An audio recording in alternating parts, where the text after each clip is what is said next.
wabarakatuh. Selamat malam teman-teman semua. Kembali lagi kita bertemu di channel Bang Bets yang akan selalu memberikan kisah, alur, dan kronologi suatu kejadian yang nyata ataupun hanya sebuah cerita, yang pasti selalu dalam bentuk cerita dengan ilustrasi bergambar. Kali ini Bang Bet telah merangkum dan kembali lagi akan membahas tentang serial killer di Indonesia. Pria yang saat ini berumur 59 tahun ini dikenal sebagai salah satu pembunuh berantai terkejam di Indonesia. Lantaran tanpa rasa belas kasihan, ia membunuh dan memutilasi banyak korbannya hanya untuk menyalurkan hasrat bejatnya. Pria ini bernama Baikuni, atau lebih dikenal dengan nama Babe. Babe atau Baikuni ini lahir pada tahun 1961 di Desa Meranggen, Kecamatan Kajoran, Kabupaten Magelang, Jawa Tengah. Baikuni memiliki masa kecil yang bisa dikatakan jauh dari kata indah. Traumanya dimulai pada saat ia masih berada di sekolah dasar. Baikuni beberapa kali tidak bisa naik kelas. Padahal ia sudah berumur 12 tahun, namun ia masih saja berada di kelas 3 SD. Hal ini membuatnya sering diolok-olok oleh teman-temannya dengan kata si bodoh. Hal ini diperparah lagi dengan kedua orang tuanya yang sering melakukan kekerasan fisik kepada dirinya. Karena ia sudah merasa tidak betah lagi berada di rumah, Baikuni memutuskan untuk kabur dari rumahnya. Ia pun kabur dan mencari penghidupan di Jakarta. Setelah sampai di Jakarta, Baikuni tidak tahu harus tinggal di mana, karena ia sama sekali tidak memiliki sanak saudara di sana. Akhirnya, Baikuni pun hidup dengan menggelandang dan mencari uang dengan mengamen di daerah Lapangan Banteng. Di sana, nasib baik pun juga tidak datang kepada Baikuni. Kehidupan Jakarta yang keras, mau tidak mau harus ia jalani. Di umur yang masih belia, ia sudah harus dihadapkan dengan kejamnya dunia. Hingga yang terparah, pernah Baikuni mendapatkan kekerasan seksual oleh beberapa preman jalanan. Baikuni sempat menolak, namun apa daya, tenaga seorang bocah melawan beberapa preman berusia dewasa. Hal inilah yang membuat Baikuni trauma akan masa kecilnya. Hingga akhirnya, Baikuni bertemu dengan seorang pria bernama Cuk Saputra. Karena tidak tega melihat keadaan Baikuni, ia pun mengajak Baikuni untuk tinggal bersamanya. Baikuni dibawa ke daerah Kuningan untuk membantunya mengurus kerbau-kerbau miliknya. Baikuni ikut dengan Cuk Saputra selama beberapa tahun. Hingga kini ia berusia 21 tahun. Dan di usia inilah Baikuni dikenalkan dan dinikahkan dengan seorang saudara Cuk Saputra yang bernama Era. Namun disinilah Baikuni mulai menyadari sesuatu. Setelah menikah, Baikuni sama sekali tidak memiliki rasa ketertarikan terhadap istrinya. Bukan karena tampilan fisiknya, namun ia merasa ia sama sekali tidak tertarik kepada lawan jenisnya. Selain itu, ia juga masih memiliki trauma akan masa kecilnya. Bahkan ia juga mengakui, selama menikah, mereka sama sekali tidak pernah sekalipun melakukan hubungan suami istri. Hingga sampai akhirnya, sang istri pun meninggal karena sakit. Sepeninggal istrinya, Baikuni kembali lagi ke Jakarta untuk merantau pada tahun 1992. Kali ini, ia memulai perjalanannya di kawasan Terminal Pulau Gadung dengan menjadi pedagang asongan. Di sana juga, ia mulai merawat beberapa anak jalanan yang kurang perhatian dan kasih sayang. Dan disinilah, hasrat seksual yang menyimpang dari Baikuni mulai disadarinya. Saat melihat anak-anak itu, Baikuni merasa ada suatu hasrat yang muncul dari dalam dirinya. Kala itu, Baikuni sudah seperti menjadi dewa penolong untuk anak-anak itu. Ia begitu baik kepada mereka, dari menyediakan tempat tinggal, makanan, bahkan juga sering memandikan anak-anak itu. Jikapun ada yang mengganggu anak-anak asuhnya, Baikuni akan langsung mendatangi mereka. Dan untuk anak-anak itu sendiri, Baikuni sudah seperti orang tua bagi mereka. Dan untuk alasan inilah, Baikuni dipanggil Babe. Walaupun sebenarnya, beberapa dari anak-anak ini masih memiliki orang tua. Karena sikapnya inilah, oleh tetangga sekitar, Baikuni juga dicap sebagai orang baik yang suka dan sayang terhadap anak-anak kecil. Mereka juga sama sekali tidak pernah memendam rasa curiga terhadapnya. Hingga pada suatu hari, Ardiansyah, seorang bocah berusia 9 tahun, bersama beberapa temannya menginap di kontrakan Babe. Seperti hari-hari biasanya, saat pagi harinya, mereka akan menyebar untuk memulai kegiatan mereka, yaitu mengamen di daerah terminal Pulau Gadung. Biasanya, saat hari sudah mulai malam, mereka akan berkumpul kembali di rumah kontrakan Babe. Namun pada malam itu, ternyata hanya Ardiansyah sendiri yang datang ke sana.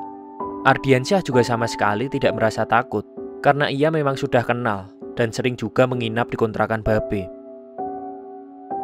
Karena merasa ada kesempatan, Babe pun mulai merayu Ardiansyah untuk melakukan hubungan badan. Namun tentu saja Ardiansyah menolak. Dan karena kesal ditolak, Babe langsung saja mencekik lehernya hingga akhirnya bocah itu tewas. Dalam suatu pengakuannya, ketika ia melihat korbannya meronta-ronta kesakitan saat meregang nyawa, Baikuni merasa ia mendapatkan suatu kepuasan tersendiri. Baikuni merasa ia sangat puas melihat keadaan itu.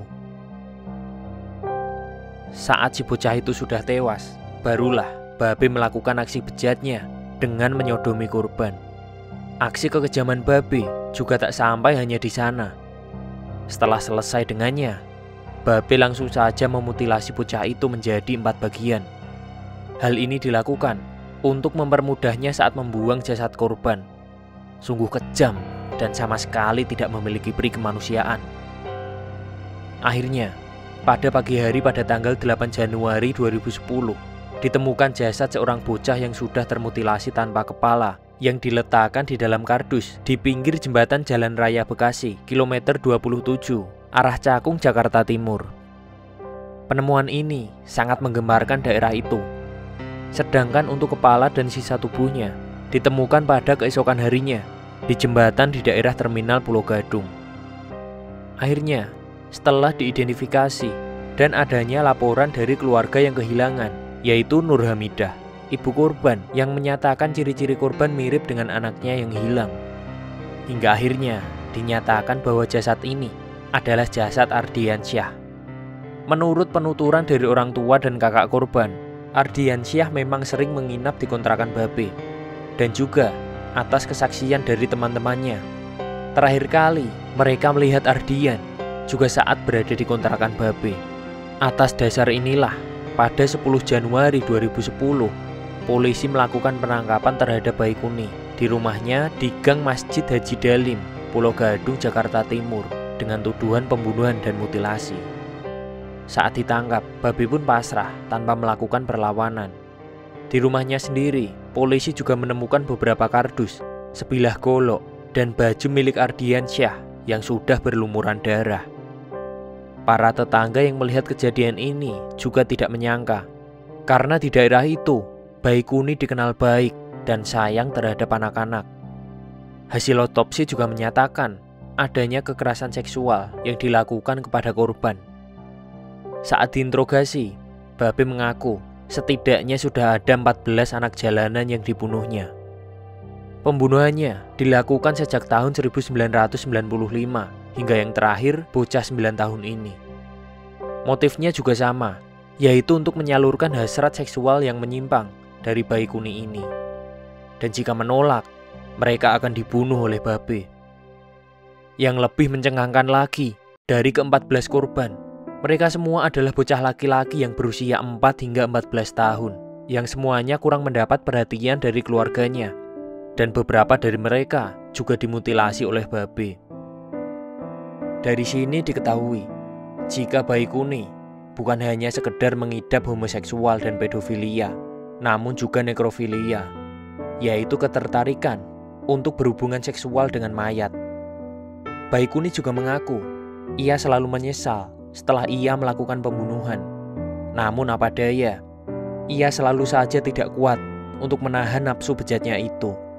Baikuni juga berkata bahwa ia bersyukur karena sudah ditangkap setelah aksinya selama 15 tahun tidak terendus oleh polisi. Hal ini juga dikarenakan korban-korbannya adalah anak-anak yang terlantar, yang kemungkinan walaupun dirinya hilang, tidak ada yang mencari atau bahkan peduli. Babe juga pernah bercerita jika ia sering mengalami mimpi yang sama, yaitu memanjat pohon hingga ke puncak. Namun saat sudah mencapai puncak, ia tidak bisa turun lagi. Dan mimpi itu terus terulang-ulang tanpa ia ketahui artinya, ungkap Babe. Akhirnya, pada 6 Oktober 2010, pengadilan menjatuhi Baikuni dengan hukuman penjara seumur hidup. Namun jaksa penuntut umum tidak merasa puas akan tuntutan mereka. Dan akhirnya, mereka pun melakukan permohonan banding. Permohonan itu pun disetujui, dan hukuman Baikuni dinaikkan lagi menjadi hukuman mati.